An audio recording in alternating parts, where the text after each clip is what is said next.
Koch out there. He knows what he's doing. I am the law. Yeah, we need to fix the Supreme Court. But we can't fundamentally change our Supreme Court without reworking our entire judicial system. This is why so many expansion proposals fail. They try and treat the Supremes as separate from the rest of the judiciary. You see, federal cases don't start at the Supreme Court. They start here, at district courts. Right now, there are 94 of them spread across the US. However, their number and location are a tad arbitrary, biasing the states to the east of the Mississippi over those to the west, based on the fact that they joined first. To solve this, we should create a minimum requirement for the number and location of these courts. First, we guarantee equal representation to the states by requiring one district court per state. Then, we require one district court for a certain percentage of the population. To calculate this, we could use a flat ratio, like one court for every 3 million Americans. But, being a math nerd, I prefer to use the fourth root of the general population. This will overlap the state requirement, so a state could receive one court from being a state, and one for population would have one court total. This results in the US having a minimum of roughly 135 district courts. These two baselines ensure that there is an equal representation in the judicial branch, in the same way the House and Senate ideally do for the legislative. Not all cases are settled in district courts, though. Sometimes they are appealed to appellate courts, also known as circuit courts. But as you can see from this map, we have the same East Coast bias as our district courts. Fortunately, that means we can use the exact same solution, requiring at least one circuit court for every 9 district courts, up to a max of 1 for every 6. The number of circuit courts is going to be a big deal in a moment, hence the cap. If we use the bare number we've required, we'll now have 15 circuit courts, up from 11. Side note, the DC Circuit Court should be abolished when DC becomes a state, and the federal court is separate from the regional system, as such I am not counting it here. Also, to preempt and prevent potential judicial gerrymandering, we should require the boundaries of new district and circuit courts to be drawn by an independent judicial redistricting committee. I don't know how someone would successfully judicially gerrymander a state, but I don't want to find out how, hence the committee. Lastly, we come to the Supreme Court, where cases between the states and certain appealed cases are handled. To start, we should repeat what we did at the last 2 levels and define the size of the court. Our current usage of 9 has grown arbitrary over the years, a fact that lends itself well to court packing. So let's require there to be we need to retool how we select Supreme Court justices entirely. Foolery that's gone into the Supreme Court over the past 4 years, and think standardized courts will fix it. Think again. We need to retool how we select Supreme Court justices entirely. To do so, we need to philosophize for a moment and sincerely think about what the purpose of the modern Supreme Court is. On paper, it's the last court of appeals, the court of the buck stops here. However, in practice, they both do and stand for so much more. They have the self-appointed power of judicial review, the ability to rule legislation unconstitutional, a key check on both the legislative and executive branches. They are supposed to be the embodiment of Lady Justice, blind and fair. The Chief Justice is responsible for running any impeachment trials, with their conduct possibly sealing the fate of an entire presidential administration. The Supreme Court is, in practice, the arbiter of the law. This great power is frankly too much for 6, 9, or even 15 people. It is a burden to be borne by all judges. As such, our current system of appointed justices should be thrown out and replaced with a rotating panel. Under our new system, the Supreme Court would be made up of 15 seats, or however many circuit courts there are. Each judge would be randomly selected from their respective circuit and district courts, so there would be a justice of the First Circuit, a justice of the Second Circuit, and so forth. The title of Chief Justice would rotate between the courts with each new panel. So during the first panel, the Chief Justice would be the justice from the First Circuit, second from the Second Circuit, and so on and so on and so on. Each panel will serve a 2-week term, and each judge limited to only 1 term in a 52-week period, guaranteeing random, non-repetitive panels. This means that panels which accept cases will not be the ones trying them later. This would also extend the existing code of ethics for judges to the Supreme Court, closing that small loophole.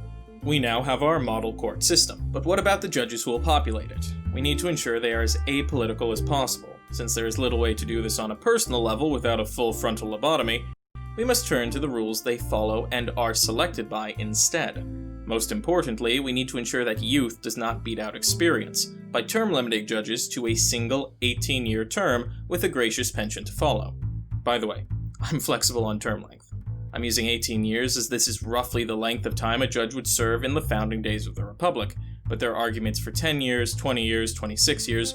Next, we must review the confirmation process. As it stands, when a vacancy opens up, the president brings forward a judicial candidate. They are then reviewed by the Senate and voted on in a process called advice and consent. If the candidate is approved, they become a judge. As we've all seen, this process can become rather partisan rather quickly. As such, we need to apply some brakes to the whole ordeal, namely the reintroduction of blue slips, a maneuver by which senators can reject a judicial nominee that would serve a court presiding over their state. Given the fact that this has been a Senate norm for many years, as opposed to a law, the exact blue slip process has changed quite a bit depending on the majority party and inter-party relationships. So, when we enshrine it into law this time around, we need to be specific on how we describe it.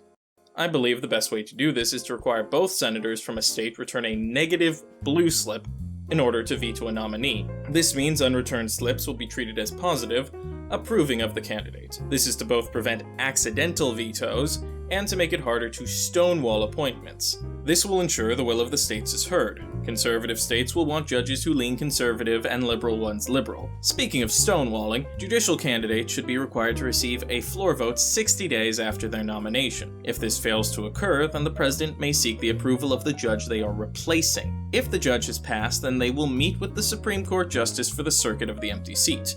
If the judge approves of the nominee, in writing, then the nominee will be able to take their seat on the bench. Otherwise, the process starts all over. Lastly, we need to ensure the courts are protected from partisan politics. We can start by taking Marbury versus Madison, the case that gives the courts the power of judicial review, and enshrining it into law and eventually the US Constitution. This is just a backup in case a hostile party wants to try and throw the country into a constitutional crisis by insisting otherwise.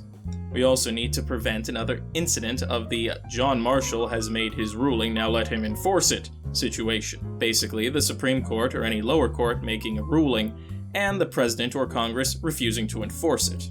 In my opinion, the best prevention is by moving the US Marshals into the judicial branch and placing Marshall funding into the same category of mandatory expenditures as other payments such as paying their wages, thus giving the courts the ability to enforce their decisions. This wholesale reform of the courts provides us with more checks and balances than just the legislative check between Congress and the President.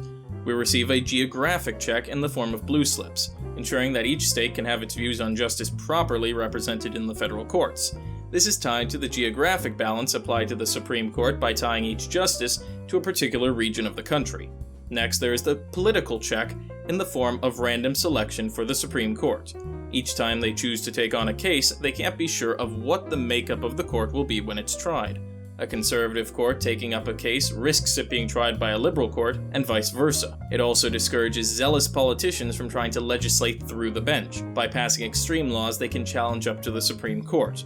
An example of this is when conservatives passed strict abortion bans and tried to get what they viewed as a friendly Supreme Court to take them up in order to overturn Roe v. Wade. The randomness also subverts Mitch McConnell attempts to flood the courts. As long as there is one non-aligned judge in the system, one ideology will never have total control of the Supreme Court. This is further checked by judicial term limits, which make it less fruitful to cram through young or inexperienced politicians just for their lifespan. The fail-safe of allowing the president to go to retired judges provides balances as well, by preventing a hostile Senate from emptying the Supreme Court, while also ensuring the Senate can't skip votes to avoid the publicity or skip our new blue slip process. It also forces the president to nominate candidates that, if they need to, would be approved of by the retiring judge, thus giving the judicial branch a small but important say in the process. This can all be done via bill, by the way, though an amendment should definitely be passed in the long term. Officially, there is nothing in the Constitution even stating that the Supreme Court justices are separate from normal judges. Article 3, Section 1 seems to view judges and justices as identical positions. The only separation seems to come from the need to explicitly state that the constitutionally mandated Supreme Court and congressionally created lower courts must follow the same rules.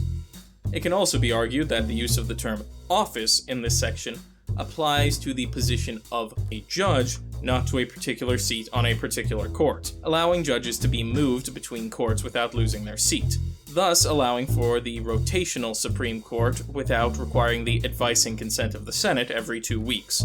It also helps that advice and consent is a nebulous term defined by the Senate. If they pass a bill stating that their initial approval counts as advice and consent, it should pass muster. As for term limits, judges are clearly defined as being able to hold their office as long as they have good behavior. Both fortunately and unfortunately, this is a nebulous and political term. Congress could easily pass a bill defining good behavior as serving less than 18 years. This is technically in their purview, as they are the ones who decide if a judge has violated good behavior in the first place. However, this may end up requiring a constitutional amendment, as I doubt the courts will agree. Well, that's all I've got for you guys this time. If you liked the video, drop a like and a comment down below. If you want to see more from the channel, click the subscribe button and the notification bell to be alerted when new content comes out. If you want to hear more from me outside of YouTube, I do have a Twitter at OneManThinkTan1, the Roman numeral, link in the description. And most importantly, have a wonderful day.